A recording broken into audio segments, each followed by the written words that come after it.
તમારું પૂનમ્સ ફ્લેવર કિચનમાં। આજે હું તમને બનાવતા શીખવાડવાની છું રિફ્રેશિંગ અને હેલ્ધી ડ્રિંક જે છે ઓરેન્જ મોહિતો। આપણે મોટી મોટી રેસ્ટોરન્ટ અને હોટેલ્સમાં આપણે પીતા હોઈએ છીએ, પણ ઘણી જગ્યાએ ફ્રેશ હોય છે, પણ ઘણી જગ્યાએ તમને આર્ટિફિશિયલ સેક્રીન, બહુ બધી સુગર, કેમિકલ, કલર્સવાળા એસેન્સ, સિરપ, શરબત નખાતા હોતા હોય છે, જે આપણને લાગતું હોય છે આપણે હેલ્ધી પીએ છીએ, પણ એની જગ્યાએ આપણે શરીરને નુકસાન કરતા હોય એવું ડ્રિંક પીતા હોઈએ છીએ અને બહુ જ મોંઘા પણ મળે છે। તો ઘરે ઇઝીલી તમે કઈ રીતે બનાવી શકો એ તમને શીખવાડીશ, અને એ પણ હેલ્ધી વેમાં ફ્રૂટ્સમાંથી।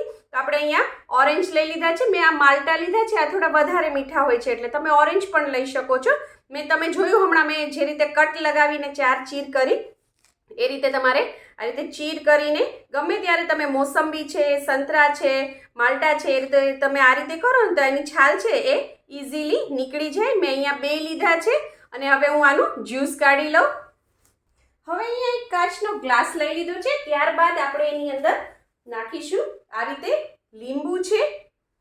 લીંબુના આ રીતે મેં ટુકડા કરી લીધા છે, તમે જોઈ શકો છો। એ ટુકડા નાખવાના છે, છાલ સહિત જ લેવાને છે, કારણ કે આ છાલ છે એનો બહુ જ સરસ ફ્લેવર આવતો હોય છે। પછી આવી રીતે મેં રીંગ કાપી લીધી છે।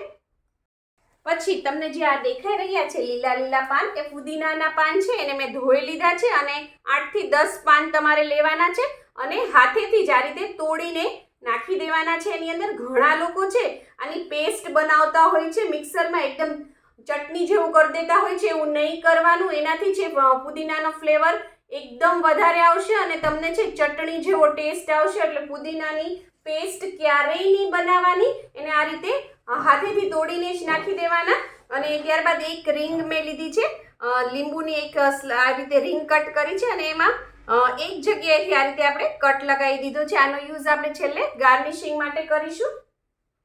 ત્યારબાદ હવે એની અંદર આવી રીતે બહાર જે રેસ્ટોરન્ટમાં તો એ લોકો પાસે મડલર હોય છે, એનાથી આ રીતે એ લોકો છે કરતા હોય છે પ્રેસ, જેના લીધે પુદીના અને લીંબુનો જ્યુસ નીકળે અને એની જે લીંબુની છાલ છે એનો પણ ધીમો ફ્લેવર રિલીઝ થાય। પણ આપણી પાસે તો એવું હોતું નથી ઘરમાં, તો આપણે વેલણથી આ રીતે કરી શકીએ છીએ।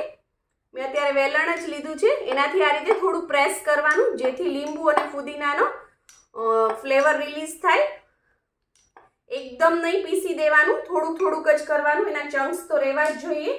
ત્યારબાદ આપણે એની અંદર નાખીશું ઓરેન્જ જ્યુસ, થોડું પહેલા નાખી દઈએ અને ત્યારબાદ હવે આપણે એની અંદર નાખીશું બરફ છે, એ નાખી દઈએ। ઘણા લોકો છે ક્રશ કરીને નાખતા હોય છે બરફ, પણ આ રીતે ટુકડા હશે તો વધારે સારું રહેશે। આઈસ નાખી દીધો આની અંદર। ત્યારબાદ હવે આપણે એની અંદર નાખીશું દળેલી ખાંડ છે, એને 1.5 ચમચી મેં અહીંયા નાખી છે। તમારે વધારે નાખવી હોય તો તમે વધારે પણ નાખી શકો છો। આ છે સંચળ પાવડર, જેને ઘણા લોકો બ્લેક સોલ્ટ પણ કહે છે, એ નાખી દઈએ। એ આપણે 5 ચમચી જેવું નાખવાનું છે, એનો ફ્લેવર બહુ જ સરસ આવે છે આની અંદર। અને ત્યારબાદ ફરીથી થોડું ઓરેન્જ જ્યુસ નાખીએ। આપણે 2 માલ્ટા છે અથવા 2 ઓરેન્જનો મોટા લીધા હતા, એનું જ્યુસ કાઢ્યું હતું, એમાંથી 2 આ રીતે તમારે મોહિતો તૈયાર થશે। ત્યારબાદ ફરીથી આપણે થોડું મિક્સ કરી દઈએ બધી વસ્તુને આ રીતે, જેથી બધું આપણે સુગર ને બ્લેક સોલ્ટ ને નાખ્યું છે એ બધું મિક્સ થઈ જાય એની અંદર, અને નીચે લીંબુ ને પુદીનો છે એ પણ સરસ મિક્સ થઈ જાય અને બધાનો ફ્લેવર સરસ આવે। ત્યારબાદ હવે આપણે એની અંદર સોડા નાખીશું।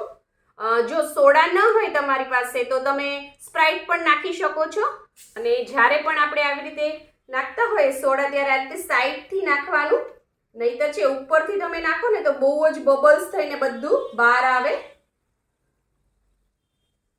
અને આને ફરીથી એકવાર આપણે મિક્સ કરશું આ રીતે, જેથી નીચેથી છે આ બધું ઉપર આવે, સ્લાઇસ ને બધું, અને લુક પણ સરસ આવે અને પીતા હોય ત્યારે ટેસ્ટ પણ સરસ આવે।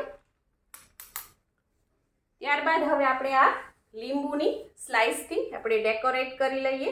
જો તમને આ મોહિતો પસંદ આવ્યો હોય તો મારી ચેનલને લાઈક કરો, શેર કરો, સબસ્ક્રાઇબ કરો, અને હા, બેલ આઇકન દબાવવાનું ના ભૂલશો, જેથી આવા જ રિફ્રેશિંગ ડ્રિંક્સ આ ઉનાળામાં તમારા સુધી પહોંચતા રહે. Thank you. આવજો.